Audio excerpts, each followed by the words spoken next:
त्यामध्ये आयाम आहेत काही ना काही.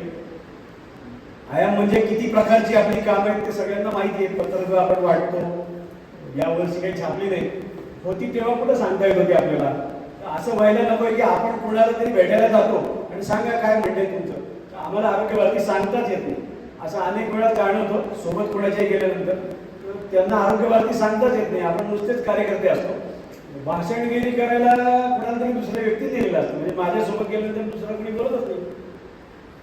असं माझंच स्वतःचा अनुभव आहे. तर असं न होता आपण सगळ्यांनी आरोग्य भारती बोलायला शिकलं पाहिजे. म्हणजे आपले आयाम कुठले हे सांगायला सगळ्यांना जमलं पाहिजे. आपल्या प्रांतामध्ये ज्या प्रकारची वेगवेगळ्या आयामांची कामं चालतात त्यातला किशोरावस्था स्वास्थ्य, किशोर किशोरी विकास असं जे नाव होतं ते खरं म्हणजे आता इथून पुढच्या काळामध्ये किशोरावस्था स्वास्थ्य असं नाव असणार आहे. तर ह्या विषयाचं काम एका शाळेमध्ये चालू आहे आपल्या प्रांतात. असंच अन्यत्रही काही ना काही कामं चालू आहे. वृत्त निवेदनाचं सत्र